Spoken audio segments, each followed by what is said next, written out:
the dawn of history, centuries before the advent of the Christian era, a powerful, self-reliant kingdom existed on the eastern coast of India. This kingdom lay along the Bay of Bengal and was then known as Kalinga. Normally, Kalinga's boundary on the south was the Godavari River, and on the north it extended as far as the estuary of the Ganges. This was enviable territory with its fertile land and easy access to trade by sea with Southeast Asia. At times during these ancient days, Kalinga expanded to the proportions of an empire, only eventually to lose the conquered territory. Though Kalinga had already fought many other adversaries before the 3rd century BC, the most formidable adversaries it had ever fought was the Mauryan Empire, which by the 3rd century BC had consolidated practically all of the subcontinent. The Mauryan Empire extended from Persia in the west to the Brahmaputra in the east, and from the Himalayas and the Hindu Kush mountains in the north to Mysore in the southern tip of India. Coveted by the Mauryans was enviable, independent Kalinga. The Mauryan Emperor Ashoka ordered Kalinga to be attacked. Kalinga's resistance was desperate. When Ashoka saw the carnage his forces had inflicted, he was so appalled that he forsook the religion of Brahmanism for the doctrine of non-violence taught by Gautama Buddha. Due to Ashoka's patronage, Buddhism changed almost overnight from a relatively small sect into the most widespread religion of South Asia. The ancient religions of Kalinga, Brahmanism and Jainism, were almost forgotten, but not forever. The Mauryan Empire disintegrated, as empires usually do.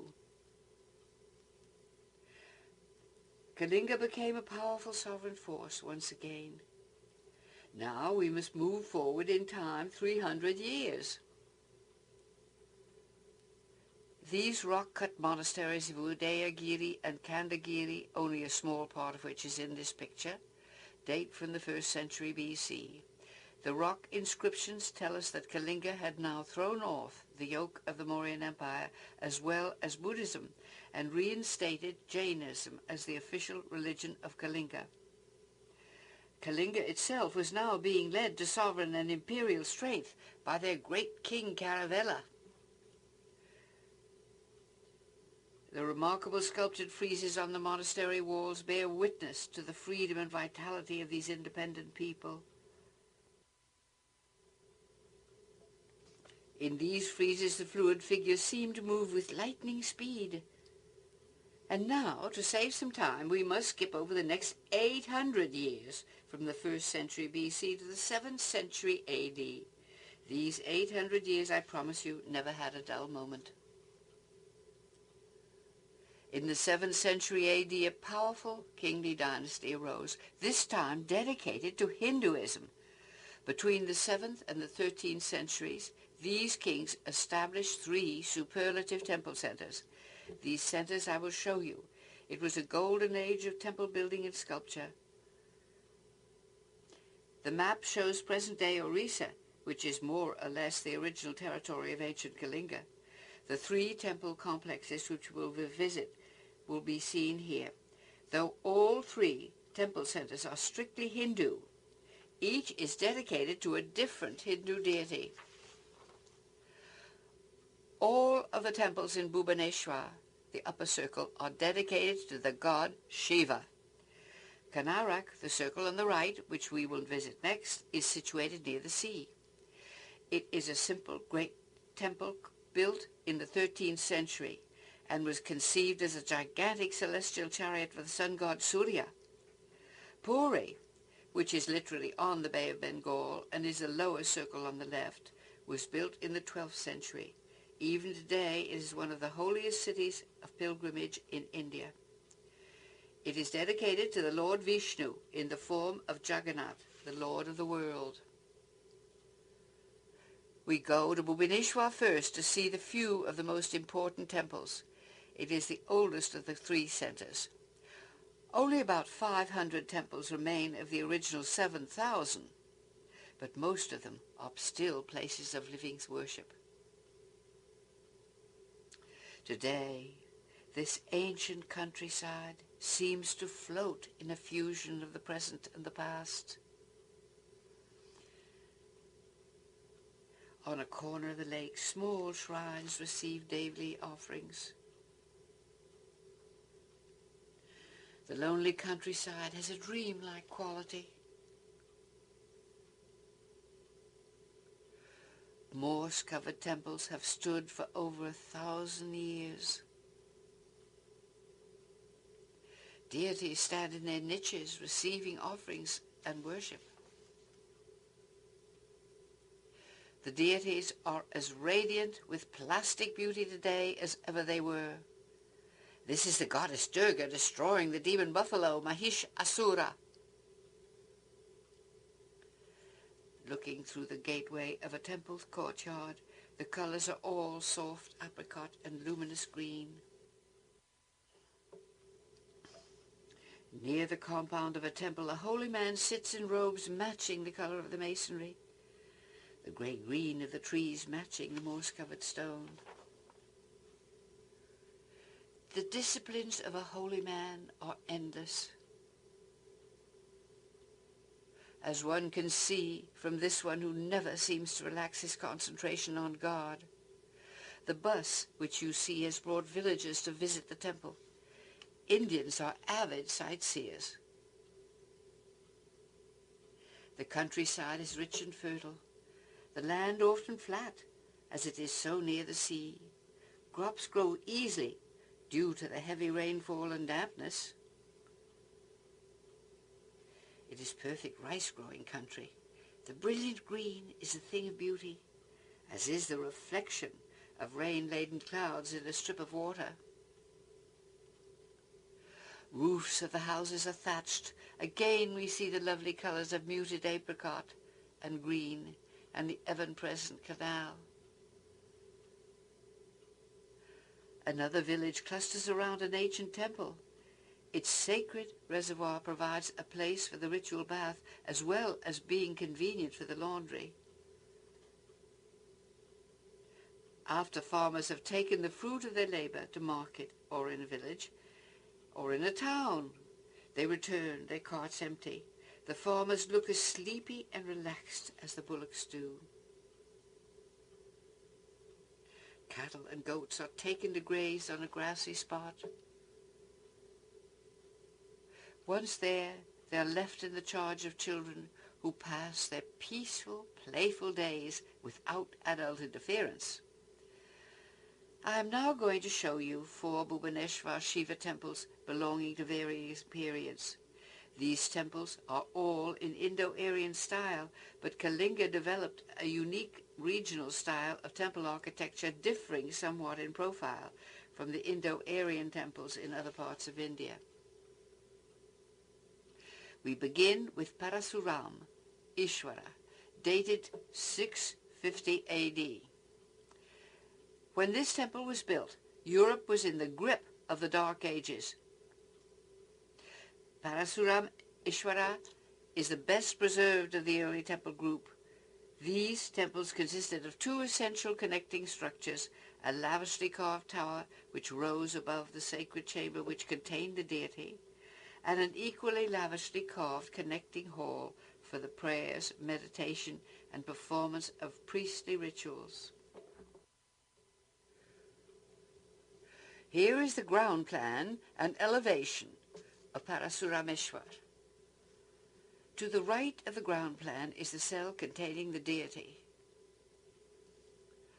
Though there is only one opening leading to the deity's cube cell, there are 3 false doors, one on each outer side of the sanctuary tower. These false doors are like alcoves which always contain statues of the deity's family. In this case it would be Shiva's consort, Parvati, on the right, Ganesh, Shiva's elephant-headed elder son, below, and Kartikeya, Shiva's younger son, above. These statues were always present in all Shiva temples in Bhubaneswar, unless they had been stolen.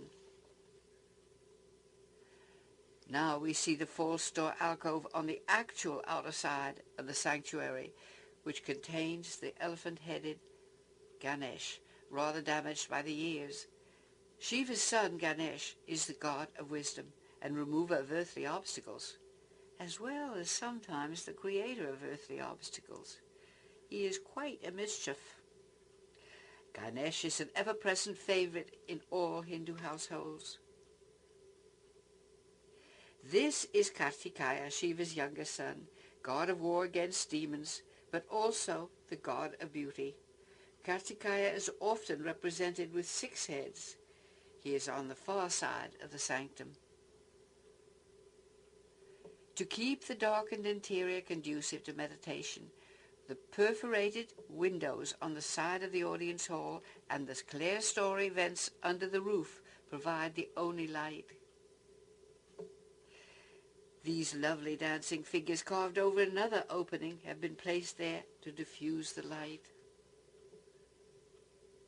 A closer view of the sculptured interior of the hall of audience. Within these exquisitely carved, ancient, motionless and silent walls of stone, a warm and vibrant life is lived in the mysterious life of the interior. At dawn, the deity is awakened, just as an earthly king might be. The Shiva Linga, which we see here in the sanctum, is bathed, anointed and decorated with fresh flowers. Tiny lights are placed in the holy cell. Rice and other offerings are brought to the sanctum.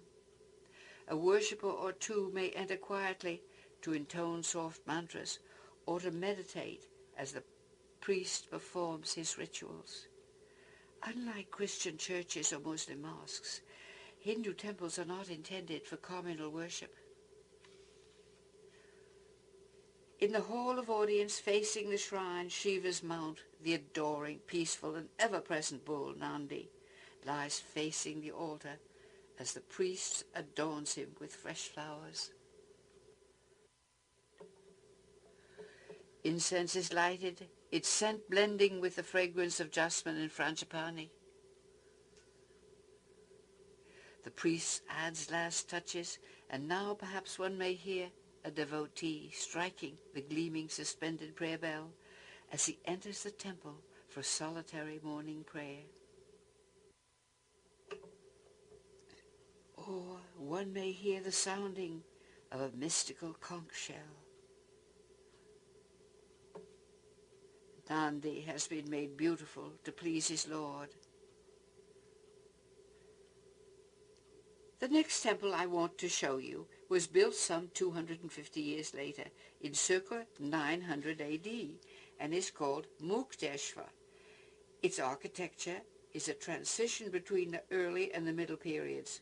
Due to its beautiful proportions, Indians have called Mukteshwar a poem in stone. In the foreground is the sacred reservoir with a man bathing as he prays.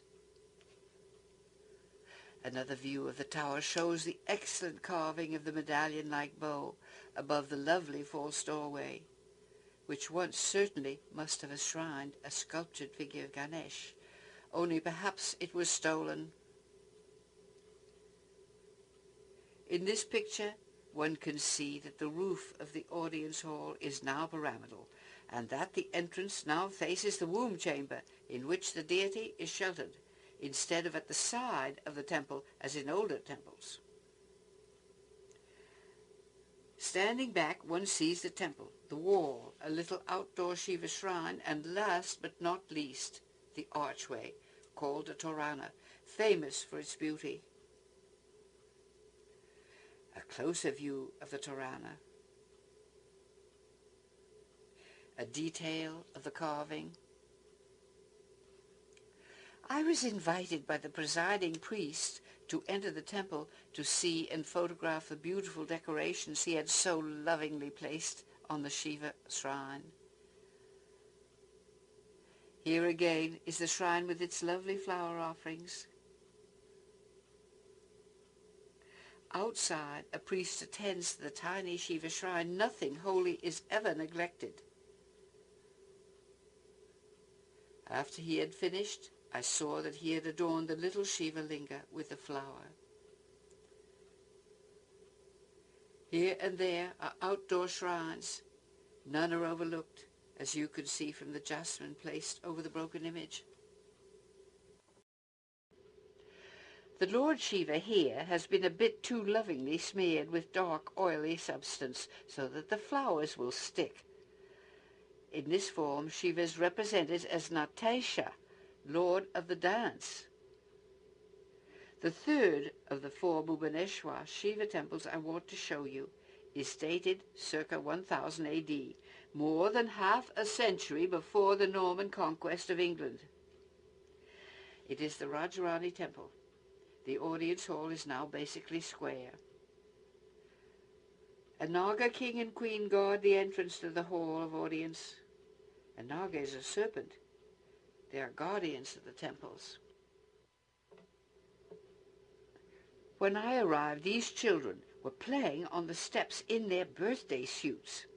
It was very hot and humid. I was there in the late monsoon season. A man ordered the children to get dressed at once so as not to scandalize the tourist lady. This is the result of their efforts to comply.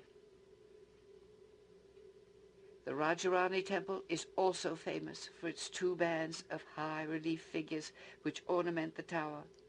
The deities, which once were enshrined in the false stores, have long ago been stolen. We will now see some figures executed in high relief. This is Varuna, the Vedic god of the universe. To me, he is dazzlingly beautiful. He carries a noose to tie up sinners who transgress his laws. No one has any idea just what are his laws, so the only safe thing to do is to propitiate him liberally. Varuna is surrounded by his damsels of idleness, and of course mythological animals carved into the recesses. These seductive ladies are sensuously curvaceous. At this particular moment in time, the fashion of the day, alas, decreed that ladies would wear mini saris. One can see the edge of her sari on her leg. I think it's quite short. And now the fourth of the Bhubaneswar Shiva temples, which I have picked out to show you. It is the great Lingaraj temple, also dated around 1000 AD. It is so sacred, non-Hindus may not enter the compound. The Lingaraj temple is situated on the edge of the sacred lake, Bindusaravara. The tower of the temple rises 164 feet from the ground level to the top of the finial. Devotees take sacred baths in the lake. Others attend to the family laundry. If it were not for Lord Curzon, who became Viceroy of India around the turn of the century, we would not be able to see inside the temple at all. Lord Curzon built a small terrace outside the 20-foot wall, which enables us to climb up and see inside. On the right of the picture is a fraction of the sanctuary tower. Next to it is the Hall of Audience, and then the Hall of the Sacred Dance and Music. Further to the left is the refectory hall. Other smaller shrines were subsequently added. Behind other smaller auxiliary temples, we have a better view of the Lingaraj Temple Sanctuary Tower. To the left is the audience hall. In this elegance of proportion and richness of surface treatment, the Lingaraj Tower is considered to be the most finished and refined manifestation of temple architecture in ancient Kalinga.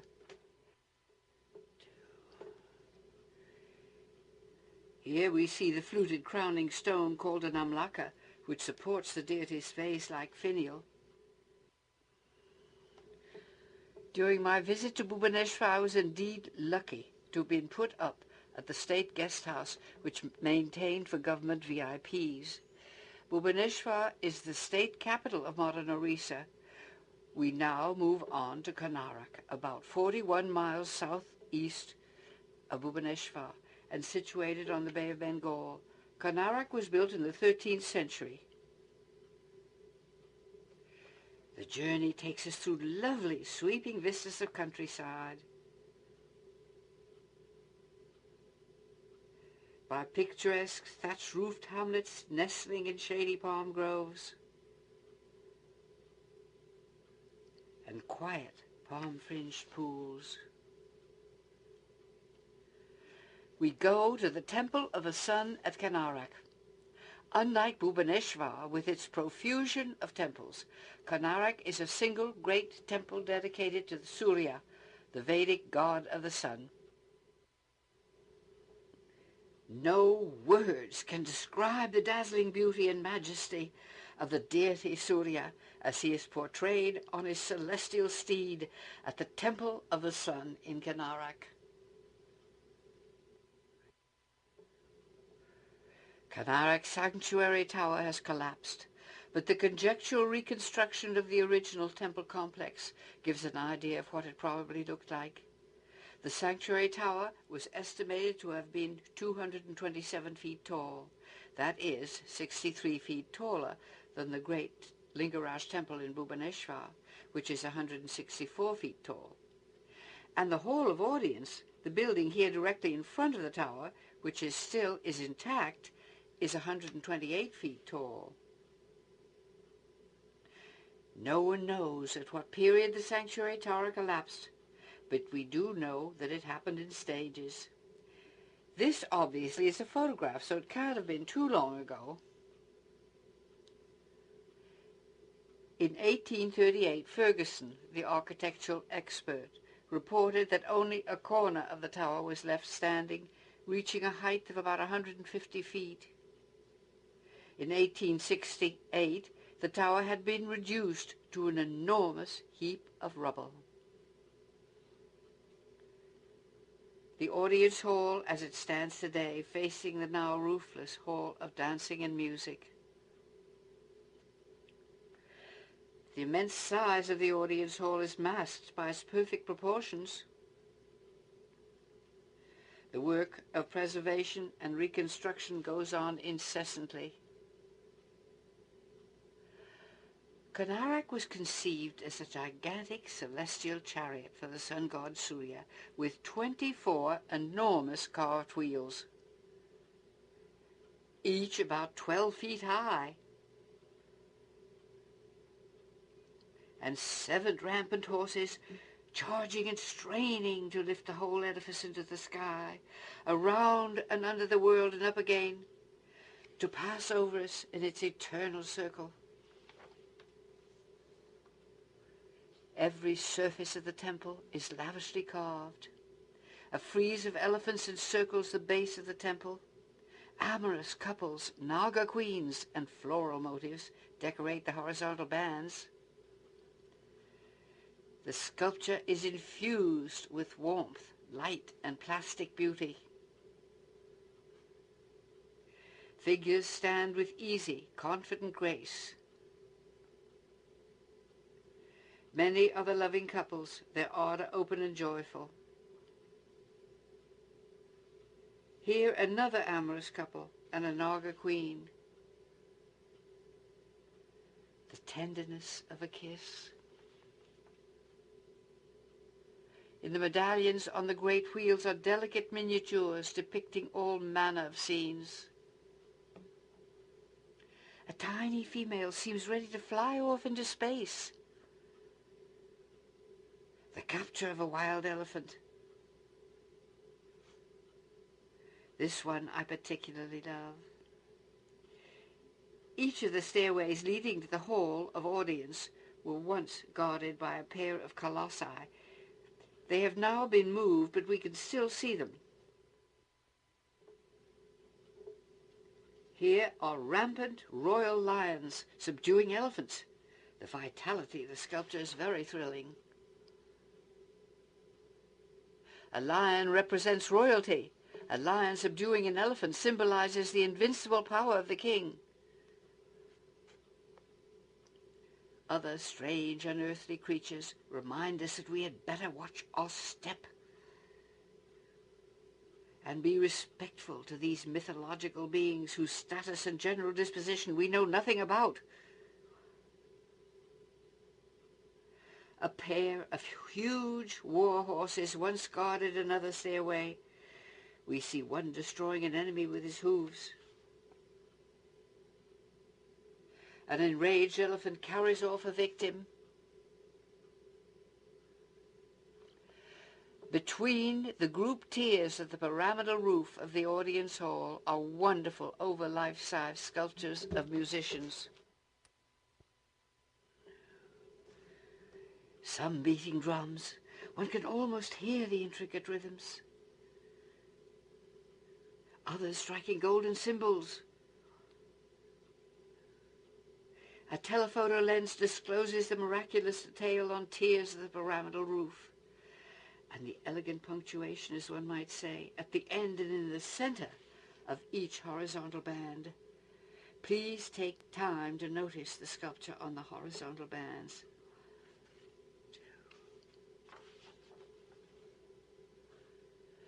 Now I will show you the Nat Mandir, the Hall of Sacred Dance. Once it was surmounted by a many-tiered pyramidal roof. At sunrise, a shaft of light would penetrate into the great sanctuary tower, illuminating the sanctum and the image of the deity Surya. At this moment, the dancers and musicians on this platform would offer their art to the god of the sun. The friezes on the walls of the Nat Mandir are so full of life, one can practically hear the sound of the drums and the notes of the flute as they play for the sacred dances.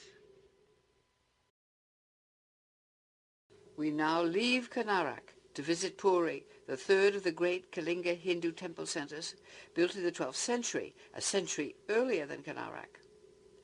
Puri is dedicated to Jagannath, the Lord of the world. Jagannath is a form of the Lord Vishnu. This temple is so sacred to Vaishnavites it has become a place of obligatory pilgrimage to be visited by Vaishnavites at least once in a lifetime. Vaishnavites are worshippers of the god Vishnu. Puri is literally on the Bay of Bengal and has one of the most beautiful beaches one could ever hope to see. It extends for miles and the light is ever changing. Puri is 53 miles from Kanarak.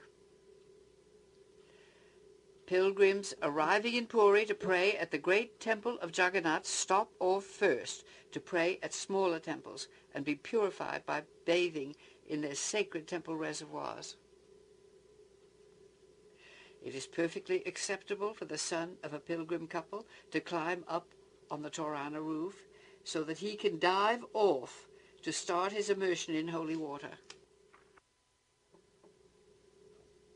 Arriving in the town of Puri, one finds a teeming city which has grown up around the 12th century temple of Jagannath.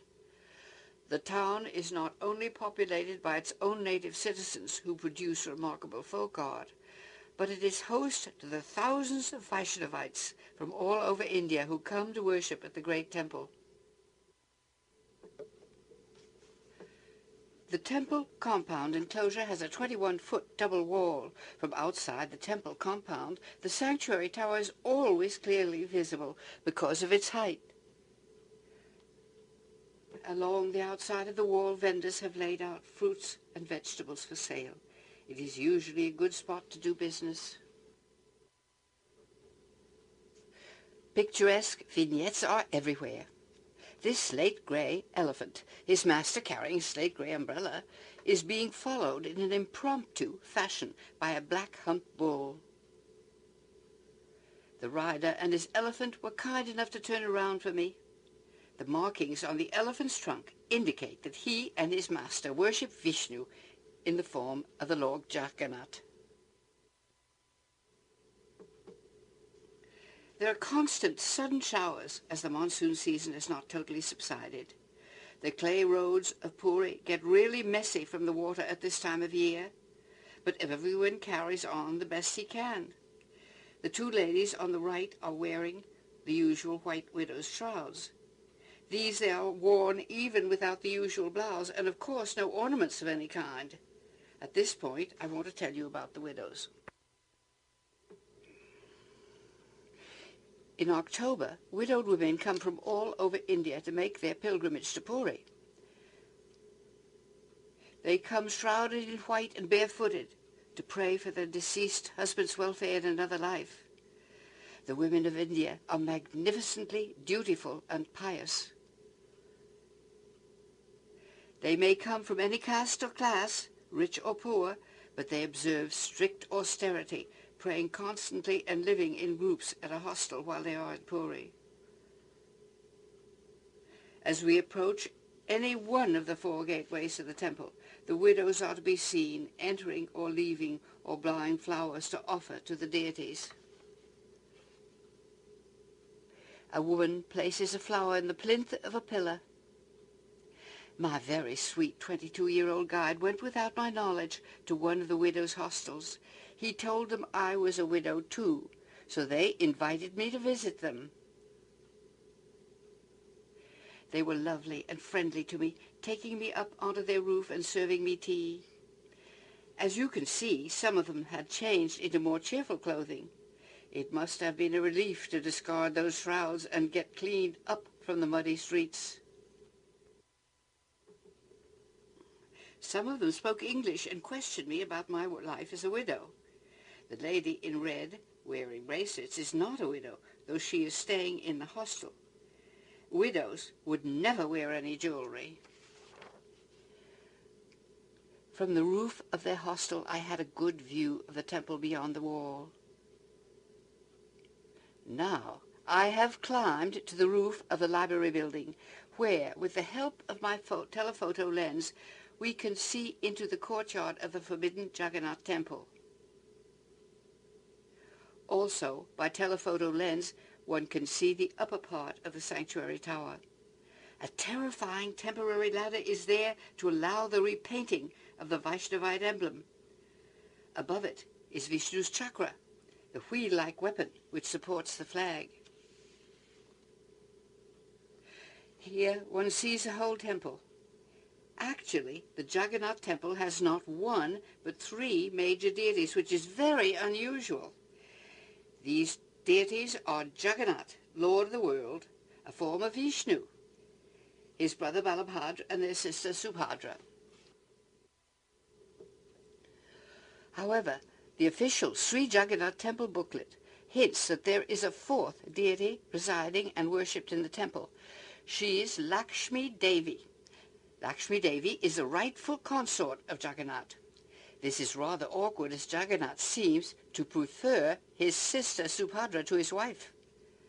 I should not be spreading gossip, but there is a hint of scandal in the temple.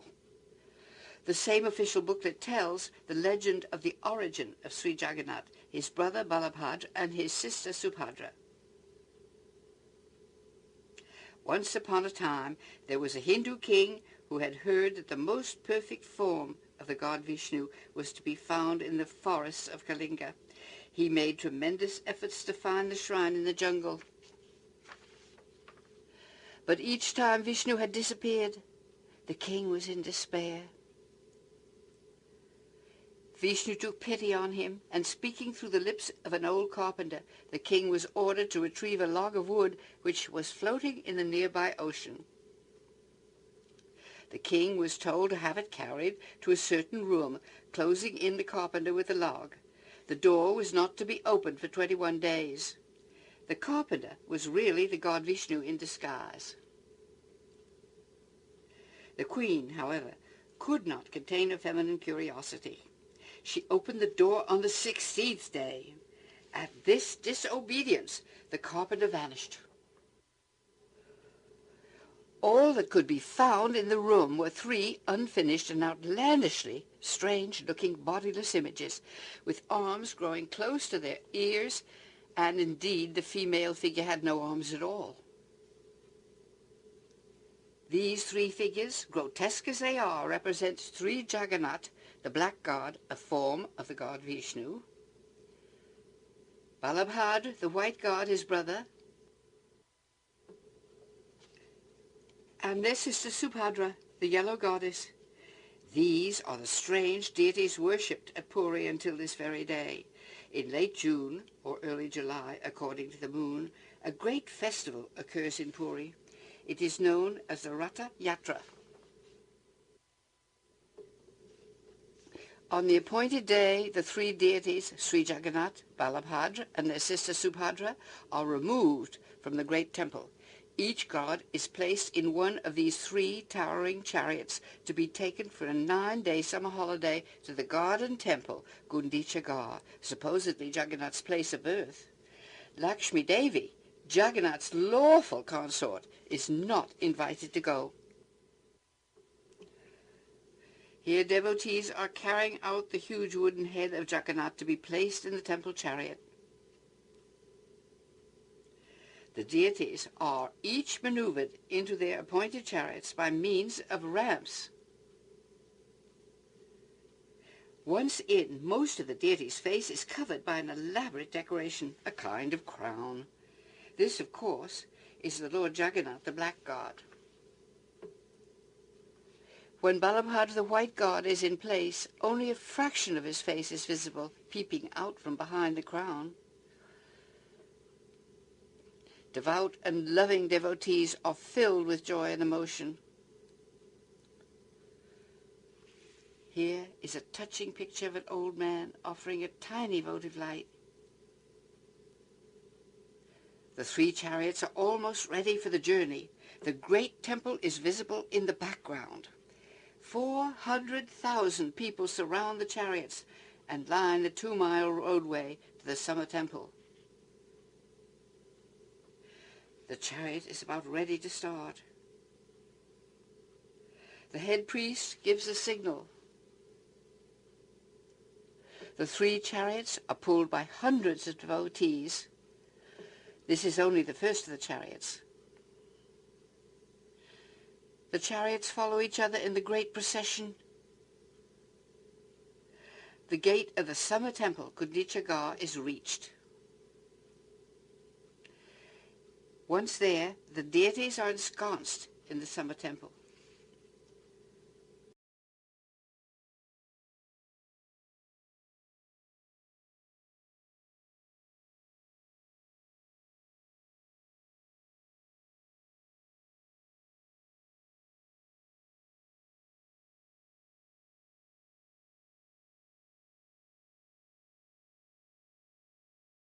Five days later, a second major festival begins. Jagannath's wife, the indignant Lakshmi Devi, is carried to the temple and demands to be included in the vacation. But she is not allowed to enter. So the angry and offended goddess returns to the great temple of Jagannath. After 3 more days, the original pageant is repeated in reverse as Jagannath, Balabhadra and Subhadra are brought back to the main temple. The chariots arrive at night. Jagannath is carried to the closed gate of the temple and knocks to be admitted, but the gate remains locked. The lion door guardians reflects Lakshmi Devi's fury that Jagannath took his sister instead of his own wife to the summer temple. Lakshmi Devi refuses to permit Jagannath to enter. Jagannath pleads with her and promises to take her next time. Finally, she relents and opens the gate. But next time the same thing happens. Though I have now shown you the 3 great temple sites of Orissa, Bhubaneswar, Kanarak and Puri, an event took place at that time which I found so special that I have to show it to you. It was the Durga Puja and the Dussehra festival. Dussehra celebrates the Lord Rama's final victory over Ravana, the demon king of Lanka. Ravana had kidnapped Sita, the saintly wife of Rama. At this auspicious season preceding the Durga Puja, each small community makes a project of creating a tableau of figures 12 to 14 feet high, depicting the goddess Durga vanquishing the demon buffalo, as the other deities piously look on. Clay is brought, if possible, from a sacred river, and the giant figures are modeled by lay sculptors who have been chosen by their communities to execute the tableaus. As there is so much intrinsic talent among the common man, it is not difficult to find someone capable of doing the work. No one copies anyone else's work. It's much too much fun to be individual. The figures are first modelled in the nude. Later, the most ingenious and elaborate costumes are added. Durga is always accompanied by her ever-present lion, who enters into the battle, assisting her to kill the demon. The lion's eyes are blue marbles, which were pushed into the wet clay.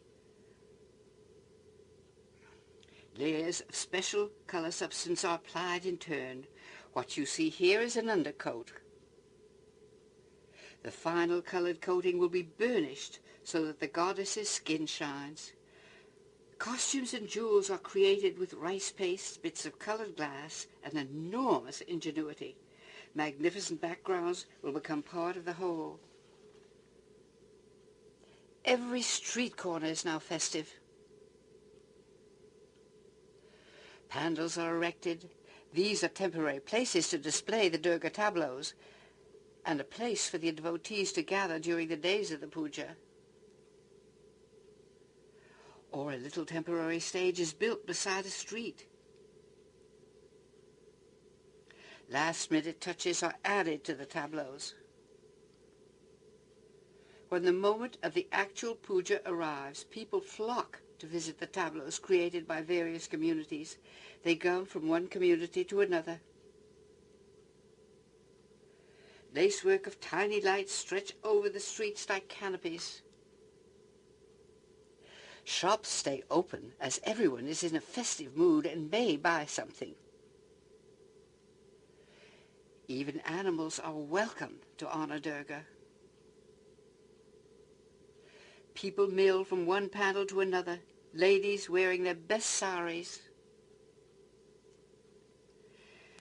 Here we see a traditional Durga. Even the silver pavilion has been made for the occasion and will be melted away along with the whole tableau when it is immersed in the river at the end of the puja. The traditional Durga has slanted eyes and eyebrows, an expressionless, smiling mouth, and her upper set of arms form a V.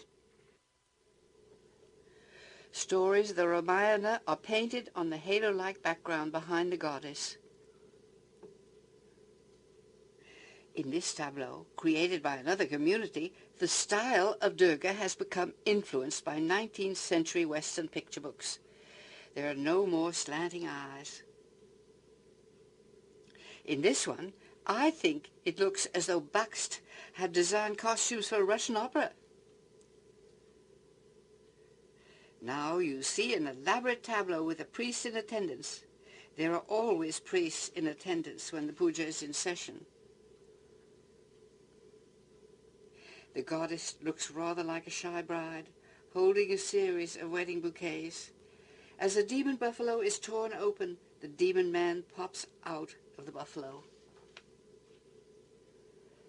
Now, in this tableau, Durga has been represented as a movie queen, believe it or not. In a hall, the puja has started and people are in attendance. The women of India are very pious. You can see the involvement in this lady's face. The sound during these rituals is almost overwhelming. In addition to the drums, there is the ringing of gongs and bells and the amplified chanting of mantras. Mantras are hymns to the goddess. And most compelling of all, the sound of the sacred conch shell. It is as if the Lord Shiva is sounding it himself from his high abode in Mount Kailas. Before the goddess Durga, these 4 priests are performing an extraordinary ritual. The 2 priests in front are fanning Durga with an honorific fly whisk. The 2 priests on the end hold a kind of a package in their right hand. It is a sari as a gift for Durga.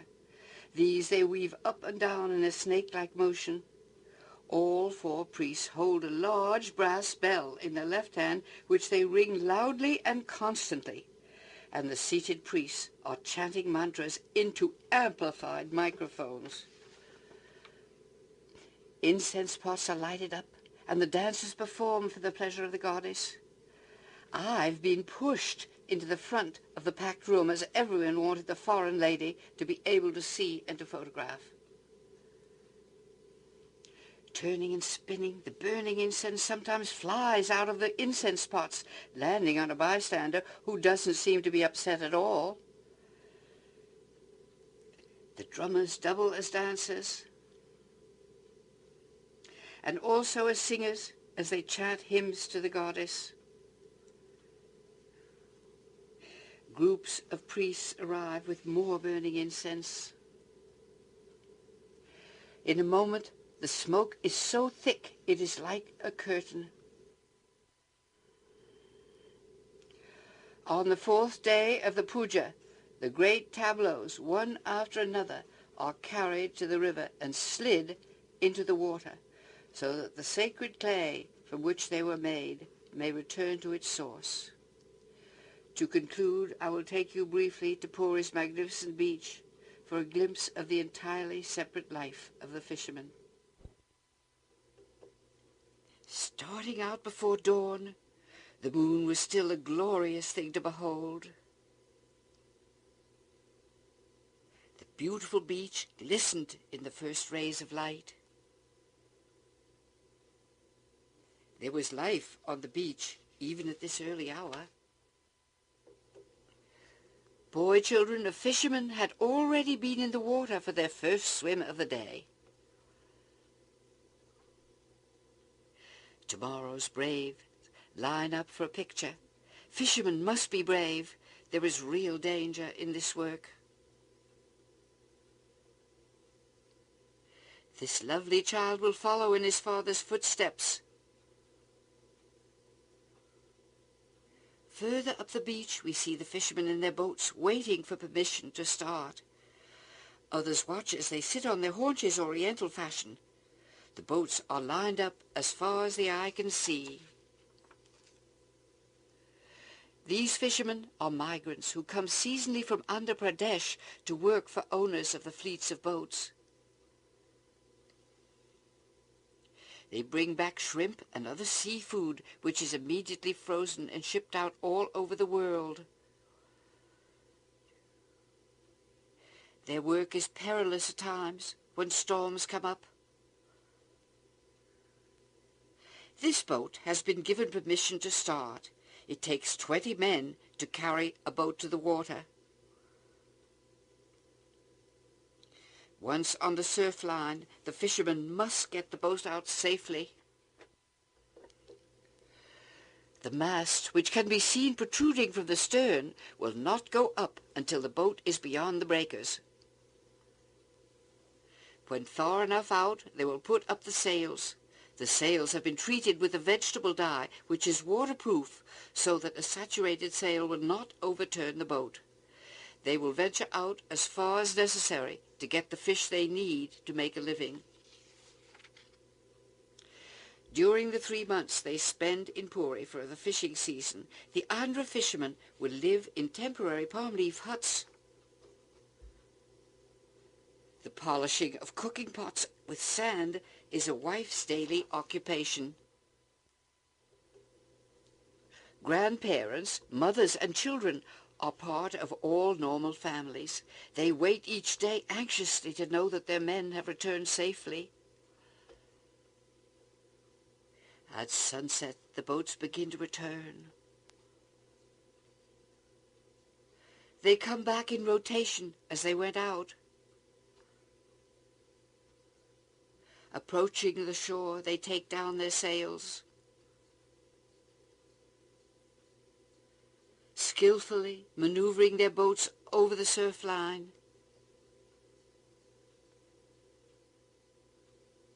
The long day is coming to an end. Those who have safely returned watch for their friends. They keep the vigil until the last man is in. A day has passed. The wheel of time has turned again. The Enchanted Vale, or the Valley of Kashmir, is one of the most charming and romantic places on earth. When the Mughal emperors discovered it, they took it over, building pavilions and gardens for their enjoyment and relaxation. Kashmir seems to reach far up above the body of India, engulfed in the magnificent Himalayan mountains. Srinagar, or Srinagar as the British called it, lies in the valley of Kashmir at an altitude of approximately 52,000 feet, entirely surrounded by high mountains. The valley of Kashmir, indicated in red, is about 80 miles long and 20 to 25 miles wide. In the very early hours of the morning after my arrival, I climbed to the Shankaracharya temple, seen faintly at the top of the mountain. The temple is dedicated to the god Shiva, the foundations dating from 300 BC. I had to climb 1,000 steps to get there. From the site of this ancient temple, I looked down on the beautiful valley of Kashmir. Below was the serpentine Jhelum River, which drains the valley.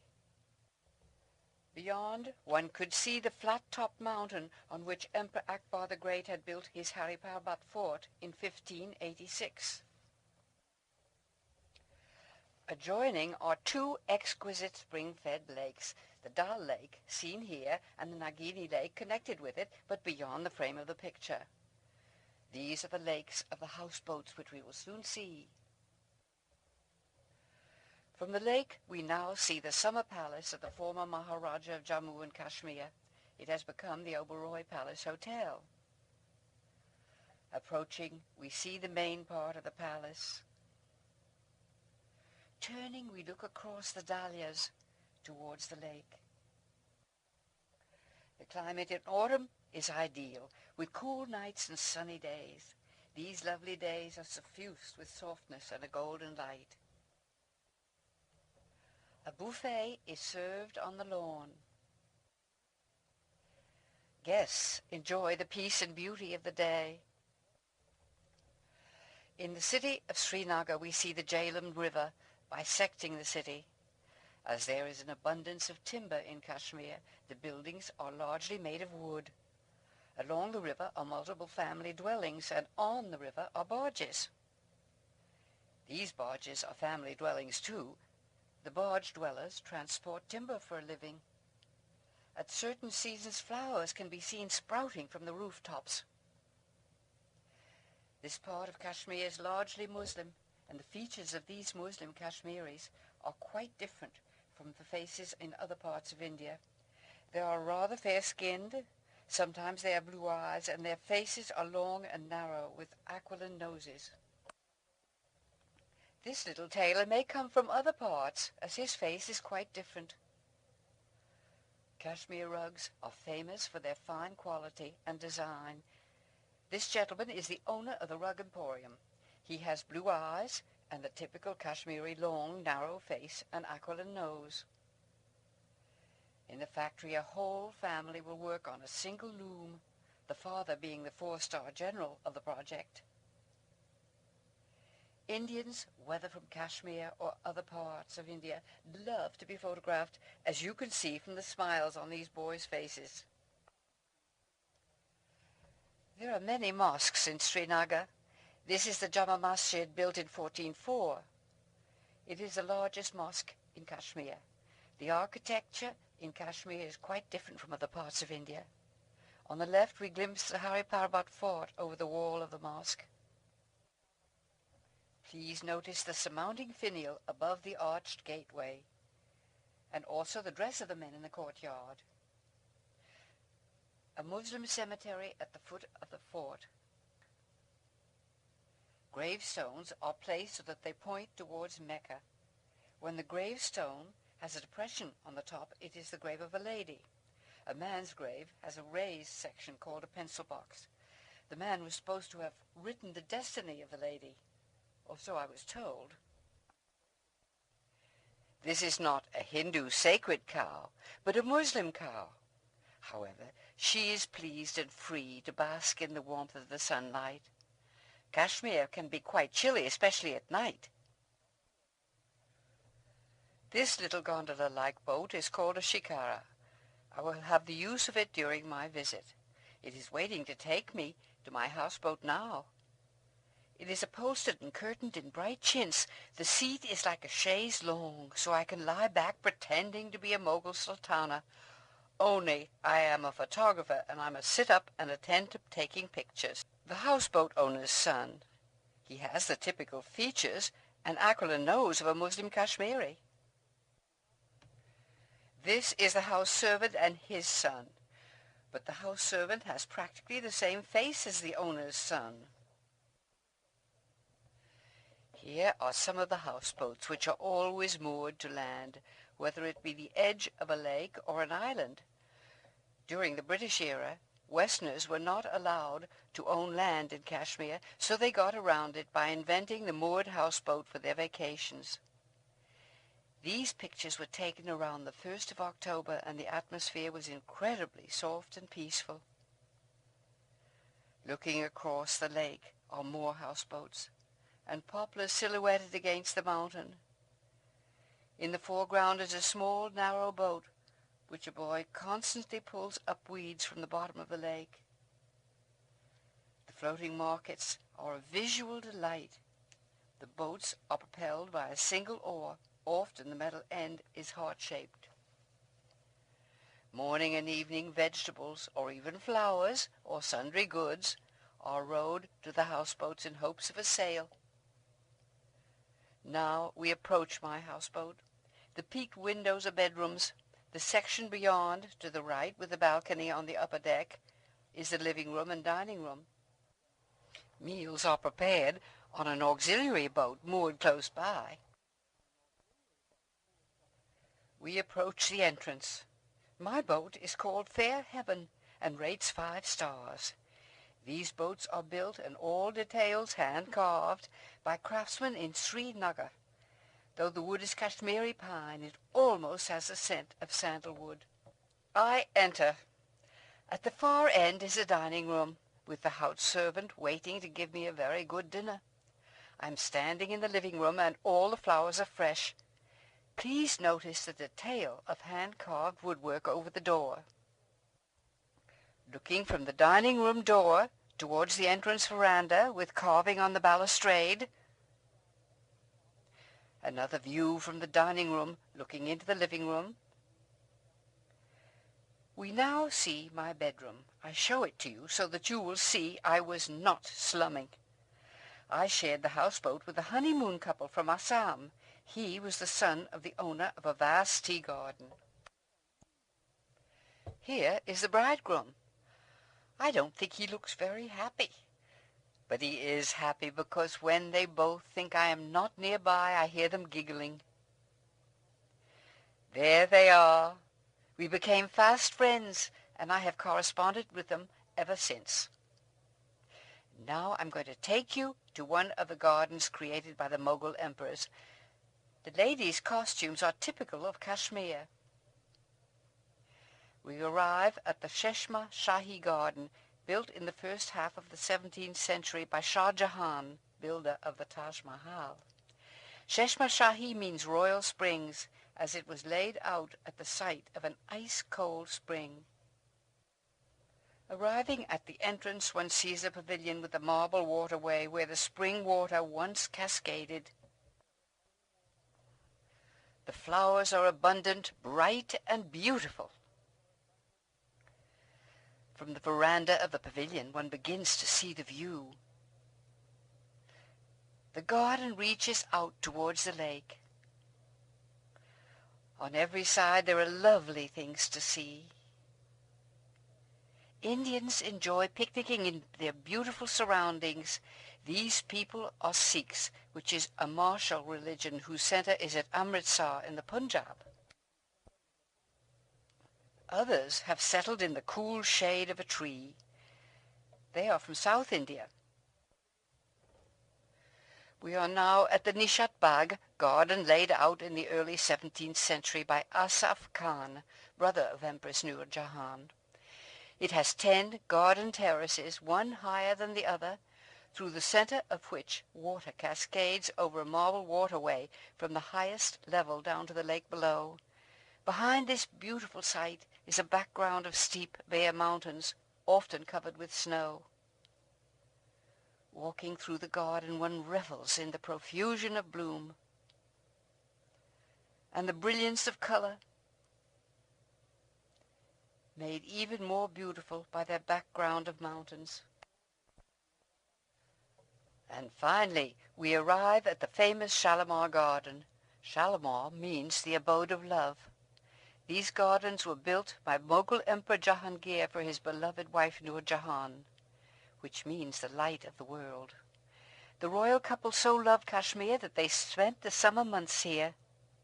The area at the left was once a waterway with fountains. The garden is laid out on 4 terraces of flowers, fountains, and pools. Walkways are shaded by towering chinar trees, which were brought to Kashmir by Mughal Emperor Akbar in the 16th century. In the center of the garden is Nur Jahan's pavilion, built of black marble. The inner walls decorated with exquisite pietra dura. A detail of the carving on one of the black marble columns. More picnickers settled in the area of cool shade. The pavilions were surrounded by marble pools where the fountains once splashed rose-scented water. Another of the fragrant pools. We will now travel through the countryside towards Gulmarg and the high mountains. The roads are lined with poplars. These poplars were planted by the Mughal emperors. The land is fertile and well cared for. Sheep add pastoral charm. And of course there are always goats and their juvenile herdsmen. The fields have harvested rice, maize, melons, tomatoes, cucumbers, and saffron, for which Kashmir is famous. After the grain has been separated from the chaff is piled into high cones. A Kashmiri splits open the chestnut shells from the chinar tree. As the altitude rises, we come upon icy streams. From an altitude of 9,500 feet, we look across the valley of Kashmir to the Naga Parbat mountain range, altitude 26,600 feet. Late afternoon, I will explore the finger-like canals through the islands on the lake. I am paddled slowly in my chintz-cushioned shikara. We pass houses where the wood has already been stacked for the winter fires, and the chilies are hanging in the sun to dry. Several families live in each house, and vegetables for their use have been grown in floating gardens. A woman in a typical dress of Kashmir fills her water jar. We pass through a tunnel of willows, emerging into more open passages of the lake. A Kashmiri lady paddles her small boat. Reflections in the mirror-like water. The warm light of afternoon sun touches a little house. The signs of autumn are on the land. The poplars have shed their lower leaves. I return to the houseboat and climb to the balustraded deck, where I watch the sun sink behind the horizon.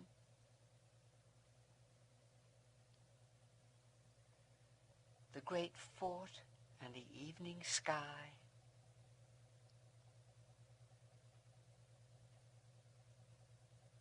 darkness descends.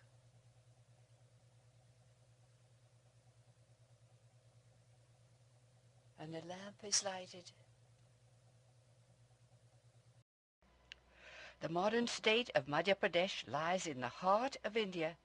It's a land rich in history and natural beauty. The Narbada River, seen here, is the demarcation between North and South India. Formerly this area consisted of many sovereign kingdoms instead of a single state, part of United India, which it is today. Madhya Pradesh is situated on an enormous plateau, indicated in orange, which was lifted to a mean altitude of 2,000 feet by successive infiltrations of sheet-like lava. This geological formation occurred about 163 million years ago and is called the Deccan Trap. From this tableland, mountains arise and rivers flow, filling beautiful lakes with clear water. Rich soil creates lush vegetation and dense forest. Villainous bandits are known to take cover in these forests. They wait to pounce on those foolish enough to travel unprotected and unarmed after dark, or to catch an imprudent romantic who has escaped to the forest in anticipation of a tryst with her lover. It is a haven for wild animals of all kinds. These animals roam the conical hills and scarp buttes. Above these hills, feudal fortresses arise, and of course snakes abound, living happily in their natural habitat, unless captured and made to dance to the sound of a gourded flute. There are many wonderful places to visit in Madhya Pradesh, but we will only have time to visit 3. First we will go to Mandu, often called the City of Joy, though it certainly had its share of tears. In the 11th century, an extraordinary Hindu Rajput king of the Paramar clan, named Bhoja, reinforced the already existing fortress of Mandu as a bastion for his kingdom of Malwa. The Hindu dynasty ruled in splendor for some 300 years. After that, the Afghan Muslim conquerors of North India attacked Mandu. In 1304, the Muslim Khuljis of Delhi captured Mandu from the Hindu kings, iconoclastically destroying the existing Hindu buildings to make room for Muslim architecture. At first, Malwa, with Mandu as its capital, was a province of the Sultanate of Delhi, the Turco-Afghan Muslim conquerors of India. But in 1401, the local governor declared himself independent of Delhi. From 1401 until 1526, first the Ghoris of dynasty and then the Khulji dynasty ruled Malwa. This period was known as the Golden Age of Mandu's Islamic architecture. It is this period we're concerned with. Standing on the crest of the Vindhya mountain range, we are at the entrance of the fortress of Mandu. From here one sees the deep winding gorge of the Kakrakol, the distant tableland, and the fortified approaches leading to the fortress capital. Once wild animals attacked travelers who approached Mandu. Now only an occasional tiger or panther may be seen roaming the ruins of Mandu on a moonlight night. As we enter the fortress capital, we pass through elephant gates. Their armored portals are now missing. Now that we are within the 8 square miles of Mandu's fortress, a farmer can be seen cultivating the rich soil of the high tableland. Bear in mind the size of the fortress. All that you see is within its boundaries. Wandering in, one finds beautiful natural lakes. Here is a lovely view of the surrounding Namma Valley and distant mountains. Another view of a lake and a ruined palace on its bank. I'm going to take you first to a pavilion which was built by Baz Bahadur Shah, the very last king of the Muslim Afghan dynasty before conquest by great Mughal Emperor Akbar. Baz Bahadur Shah was humiliatingly defeated in battle by the forces of a Rajput Hindu queen, a woman of all things. He was so crushed by this experience that he turned to music, which became his passion. This led to his falling in love with a beautiful songstress named Rupmati, whom he made his queen. Rupmapi happened to be a Hindu princess whom he overheard singing in a forest when she had wandered there to gather flowers accompanied by her ladies-in-waiting. Their romantic love so captured the imagination of the common man that their tale is sung by bards in the villages until this very day. Queen Rupmati believed that her ability to sing depended on her being able to gaze on the Narmada River each day. The white specks which you see are butterflies, the slanting rays of the sun illuminating their fragile wings. A watchtower was transformed into a pavilion for the beloved queen. Lovely auxiliary pavilions were added for her enjoyment. The arches reflected in quiet pools. Cloisters enclose another court. The accidental touch of this woman in red has made this picture one of my favorites. Now we have reached the top of the pavilion, and the Narmada River can be glimpsed beyond. I want to introduce you to Mr. Sharma, who is a Brahmin and the retired archaeological officer who gave 40 years of his life directing the restoration of Mandu. Out of friendship, he spent several days with me explaining the wonders of the ancient palaces and monuments. I asked Mr. Sharma, where exactly does the Deccan Trap begin? The Deccan Trap is the great lava bed I told you about earlier. He answered, you're standing on it, and also on the dividing line between North and South India. When you face this way, you're looking at South India and the Narmada River. Turning, you can walk towards North India. Here we stand in a pavilion on the north end. From this high spot, one has a lovely view of the open land within Mandu's fortress. Here and there are pavilions and palaces from the Islamic period. Rural Indian villagers are always keen on visiting the treasures of their own heritage, and so here they are on Rupmati's pavilion. Whether I travel in India, north, south, east, or west, these rural villages are always delightful. They're friendly, welcoming, and interested in a stranger. I'm really very fond of them. Mr. Sharma invited me to visit his home. This learned gentleman is in his mid-80s, but he sprints around his beloved ruins with the vigor of a mountain goat. In his enclosed garden is a statue of a deity. During the preceding year, a movie company had come to Mandu to make a film. Before Mr. S. could stop them, they had painted the statue white, much to his indignation. Before leaving, I was cautioned not to set foot out of doors between sunset and sunrise. These hours belong to the reptiles. The reptiles take possession of Mandu after dark. When I got into my car, the sun had set. I saw the new moon. I was frantic. No tripod, mustn't get out of the car. This was awful. So I took a stab at it, and kneeling on the floor of the car and balancing my camera on the open window, I got this picture.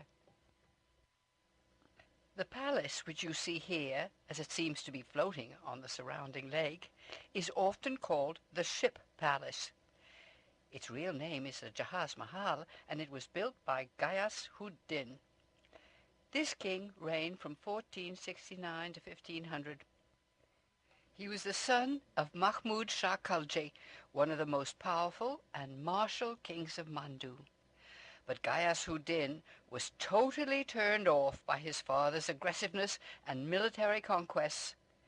He wanted a complete change of pace. So instead he collected himself a harem of 15,000 ladies, whom he housed in the beautiful Jahaz Mahal Palace. He definitely found this lifestyle more rewarding than his father's conquistatorial achievements. As you can see, the palace wing, now in ruins, extended from the main horizontal wing far to the right along the lake. As there were many apartments below ground, as well as several stories above ground, the distances from one end of the palace to the other were very great. The ladies demanded elephants to transport them back and forth within the palace. a request graciously granted by the king. The front of the ruined palace seen from the wing in afternoon light. The queen's secluded gardens were filled with fragrant flowers and miniature fruit trees reflected in mirror-like pools. Here and there were aviaries with brilliantly plumed birds. In the cool of late afternoon, musicians, dancers, or storytellers would arrive to entertain these ladies, whose lives were confined entirely within the palace. In a part of the ruined palace is a beautiful well fed by a spring. It was also used as a bathing pool. This well connects by underground aqueduct to subterranean apartments. The cool flow of water through the rooms acted as air conditioning during the stifling summer months when the royal ladies moved underground for comfort. My friend Mr. Sharma wanted to be sure that I understood the difference between the shapes of Afghan and Mughal arches. Both, of course, were Islamic. So he took a stick and traced the shapes in the dry earth. But I will show you the real thing. This is the Afghan arch.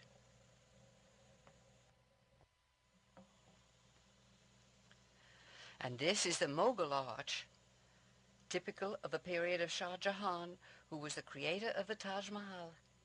This ornamental sequence of arches, which was also built by Shah Jahan, is in Ajmer on the Anasagar Lake.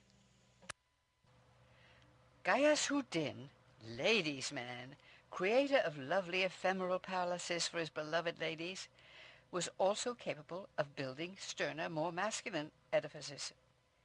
The Hindola Mahal is a wonderful example. Its slanting sides suggest a swinging motion, thus its name. Hindola means a swing. It was a royal hall of audience. A cross wing was subsequently added to provide a special entrance for the king, but also to allow the favored ladies of the court, from whom he could not be parted for too long, to see the fun from stone-screened windows. The ladies would mount the stairs to the upper level and could either watch from the screened balcony as dignitaries arrived in their magnificent costumes, or they could peep down into the then lavishly carpeted and decorated hall to see the pomp and ceremony of a royal reception. Before leaving Mandu, I want to show you the two very interesting mosques from the Afghan Islamic period. The first is the Malik Mugit Khilji Mosque, completed in 1452. This mosque belongs to the earliest phase of Muslim architecture in Malwa and is a tremendous favorite of mine. The pillars one sees are from the demolished Hindu temples, figures of humans and animals carefully carved off for religious reasons, of course. I cannot help but respond to this mosque's touches of polychrome, the beautiful central dome and the arched prayer alcoves in the western wall. The western wall faces Mecca. This closer view almost looks like a medieval Christian cloister. Colonnades seem to reach to infinity. The second mosque, which we will see, is the most majestic building in Mandu. The Jama Masjid, started by one of Mandu's most powerful kings, Sultan Husayn Shah Ghori, but it was actually completed by Mahmud Shah Khalji in 1454.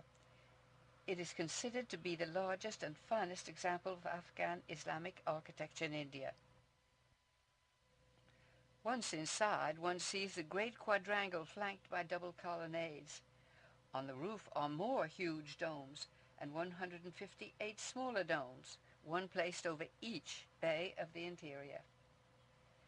Within the mosque are a series of arches in the Afghan architectural style.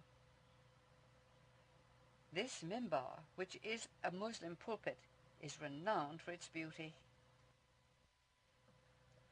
The prayer alcoves are made of black and white marble.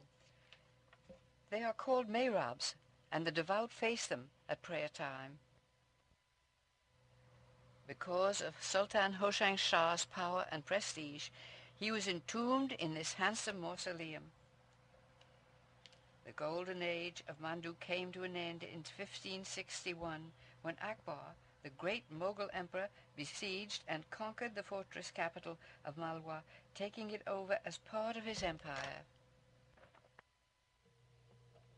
On our way to Sanchi, which is our next visit, we have some delightful things to see. We come to a small band of gypsies who seem enchanted to be photographed.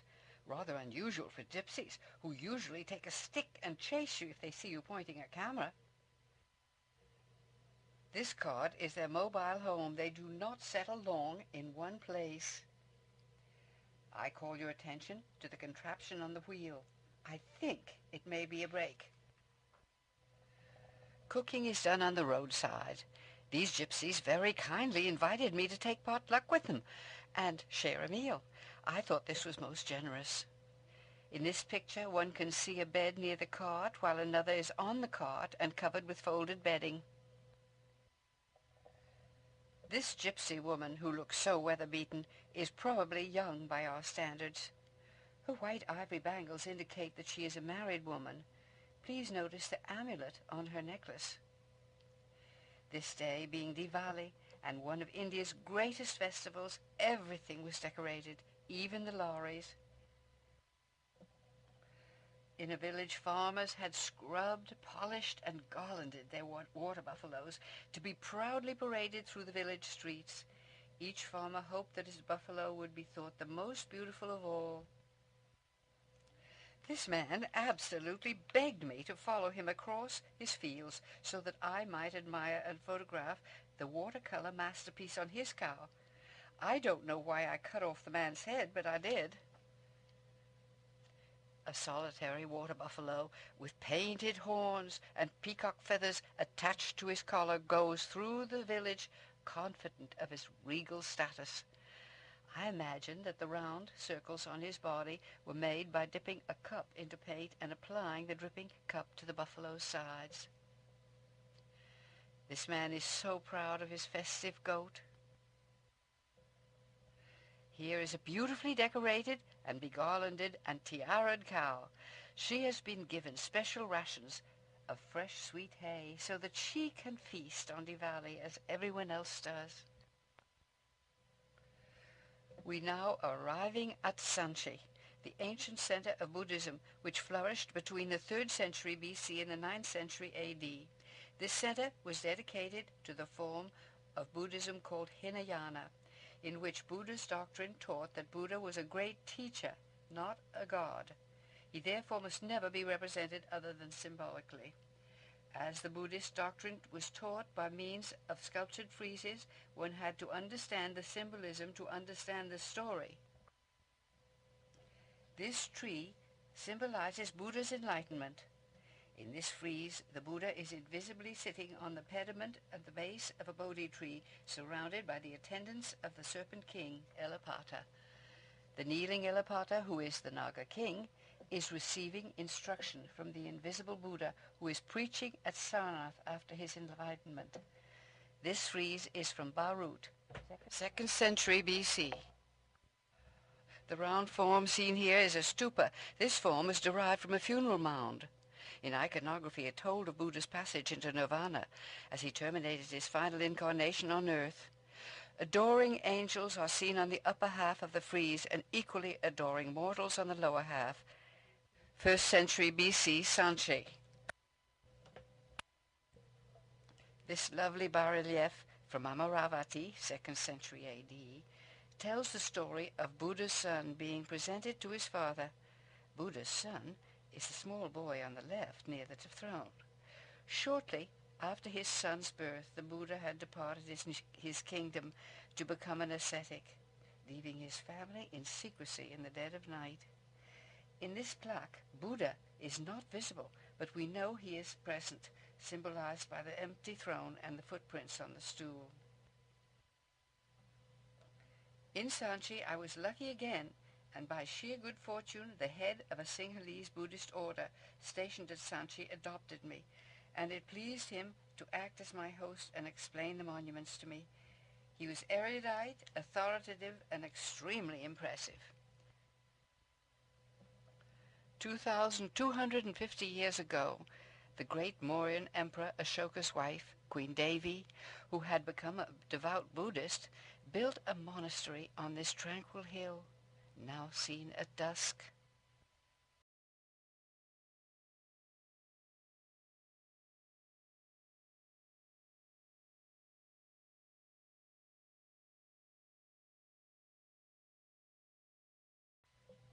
Here before us is the restored foundation of Queen Devi's monastery.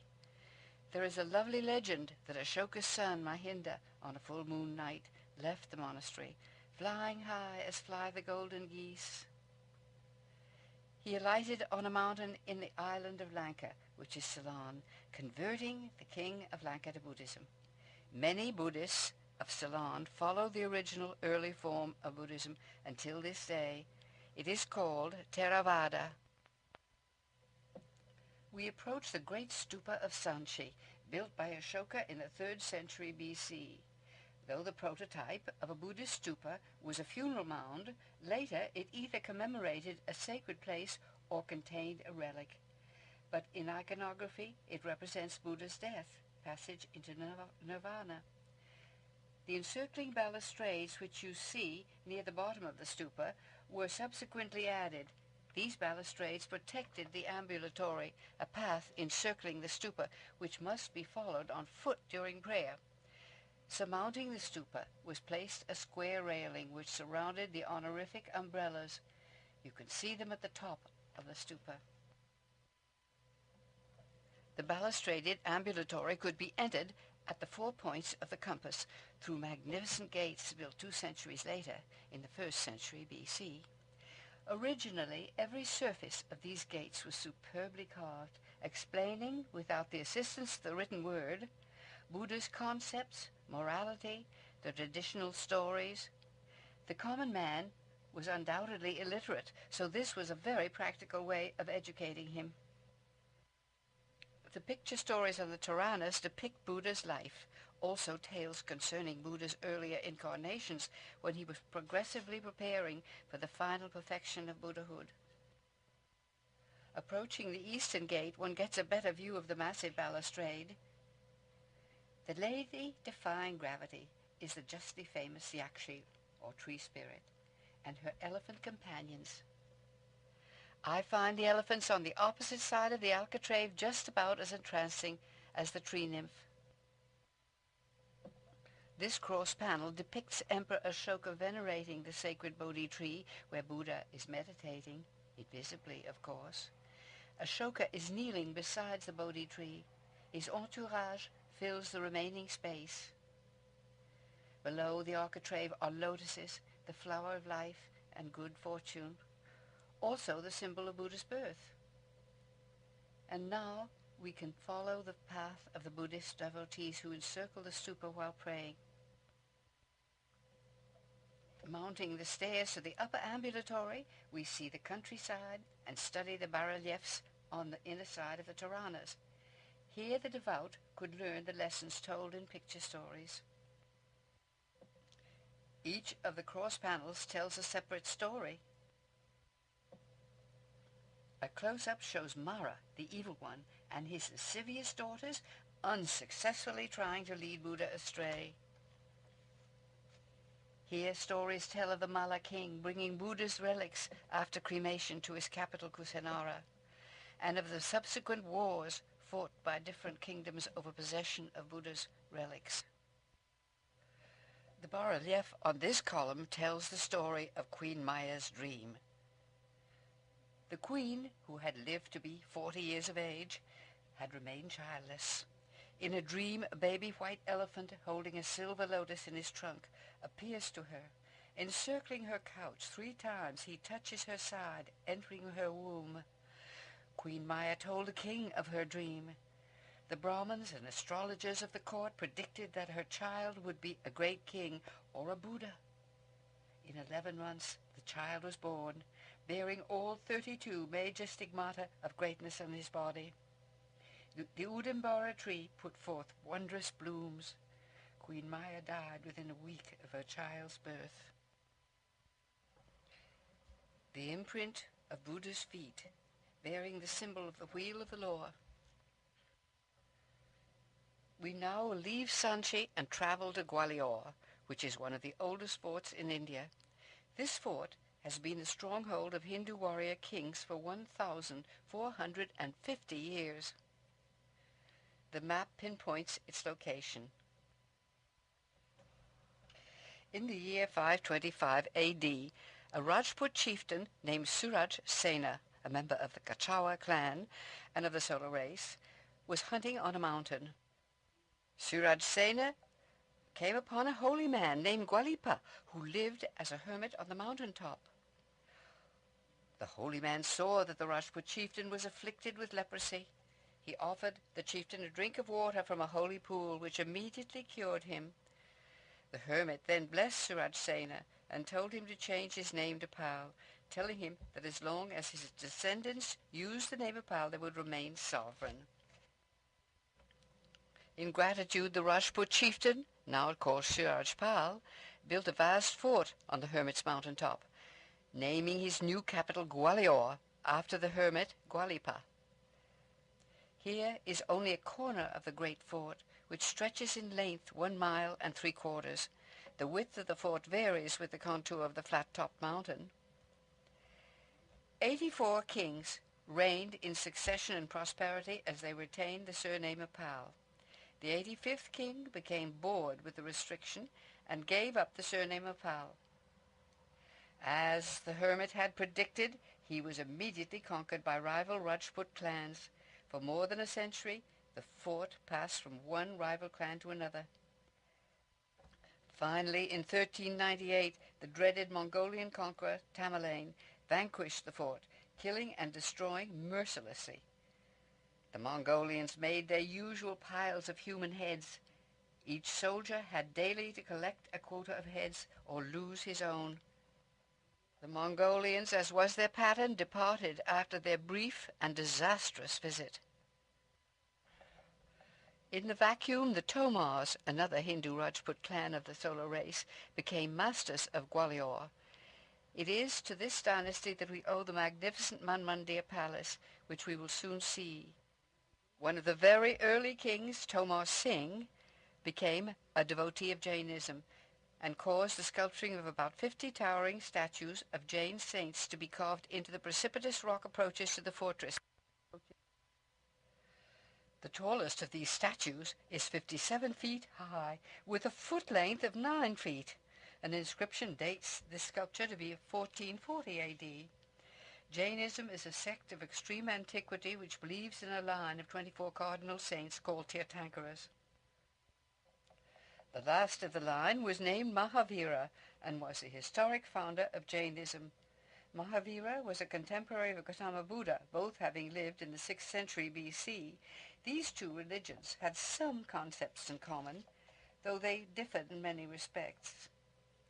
One of the most important of the concepts which they had in common was ahimsa, or non-injury to any living thing. On the southeastern ascent to the fort are many more carvings of Jain saints. One has to scramble to get to them. The holy man at the bottom of the picture gives an idea of the size of the carvings. In the early morning, Jain priests prepare offerings for the Tirthankaras. We start our climb to the fort on foot along the fortified Elephant Road. This approach is too steep for cars to maneuver. At this point, we are about halfway up. We have reached the summit of the ancient fort of Gwalior. One can see its walls reaching into the hazy distance. The fort has always been a military base and still is. I was soon greeted by 3 soldiers and the gatekeeper, in white. The turbaned soldiers are members of the Sikh religion. All 4 seemed thrilled to see me and eagerly took me around to show me some of the wonders of Gwalior, explaining everything in rapid Hindi, a language I have not yet learned to understand. Not all the early buildings were destroyed by Tamerlane's Mongolians. Some were so sturdy they would have caused too much trouble to demolish. This is the larger of a pair of 11th century temples built by a mother-in-law and her daughter-in-law as a thank offering. And now we see the Mandir, an extremely interesting and unusual Hindu temple dating from the early 8th century, about 725 AD. It is a temple of North Indian style, but it has a barrel roof. This type of roof is called Vallabhi. The view from the front shows the handsome Torana, or gateway.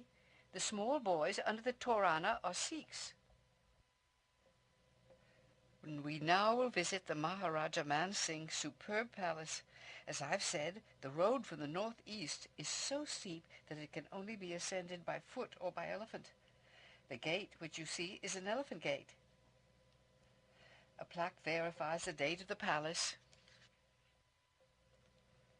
An entrance to the other side of the palace. The blue decoration is an enameling. Please notice the rows of yellow ducks. Elephants are on the perforated windows of the ladies' roof garden. The palace seems to continue endlessly. Now we are in the interior of the palace. These handsome archways flank one side of the enclosed courtyard. Always the lovely blue enamel decorations. There is much variety of detail. Please notice the mythological animals on the column brackets. This peacock motif surmounts the inverted bell so typical of Hindu architecture.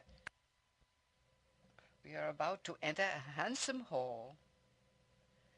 This is the wall which we see directly facing the entrance. Architectural details of the library. We approach the hall where the ladies of the harem receive their music and dancing lessons. We see the interior of the hall. The teacher held forth in solitary splendor as the pupils, the harem's ladies, peeped through the grillwork from the floor above. Detail of the stone carvings of dances which secluded the ladies as they had to learn by remote control, no real contact with the guru being acceptable. Passing through a gateway in the town, I draw your attention to the heraldic motif of fish, lotus, and peacocks above the archway. We now approach the palace which Maharaja Man Singh built in the 15th century for his favorite wife, Mriga Naini, the Fawn-Eyed. She was a Gujari tribal woman who was said to possess extraordinary powers in taming wild animals. She agreed to marry Man Singh only if he promised to bring the waters of the river Rai, the secret source of her strength, into their palace. This he did by means of an aqueduct. Mriganeni was given a palace of her own to protect her from the vicious jealousy of the king's other queens who deeply resented her. Today, the palace is an archaeological museum housing the collection of sculpture and painting belonging to the present Maharaja. On entering, one sees how the palace cleaves to the protective granite rocks surrounded by fortifications. What once was the beloved Queen's cloistered courtyard now holds museum treasures. Another view of the garden court. To conclude, I will show you a few of the sculptures of the Gujari Mahal Archaeological Museum. Most of these sculptures came from Suhania and date from the 11th or 12th centuries. An aspara, which is a heavenly nymph. The god Vishnu holding a conch shell in one of his 10 hands. As you can see, many of the arms have been broken off. Agni, the fire god. Agni is more than a god of fire. He is fire, appearing in the sky as the sun, in midair as lightning, and on the earth as flame. He is an ancient Indo-Iranian god worshipped by the Aryan invaders of India. A sadhu, which is a holy man wearing the sacred thread around his body. The goddess Devi, 9th century, Gujari, Pratahari. I show you now one of India's great treasures, the 10th century 19½ inch fragmented figure of a yakshi. A yakshi is a tree spirit or a nature spirit.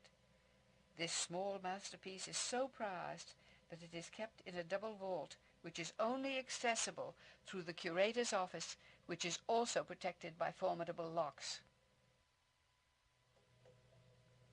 Her beautiful head. Finally, the great god Shiva in a gentle mood, with his ever-present and adoring bull Nandi. Here, Shiva is portrayed as the god of music. Evening approaches. We must leave the ancient fort.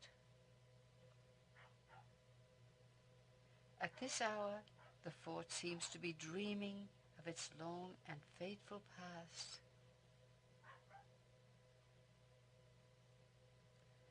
At the base of the mountain, I am enveloped in the overpowering beauty of an Indian sunset. The sky fades. The moon rises. And we come to the end.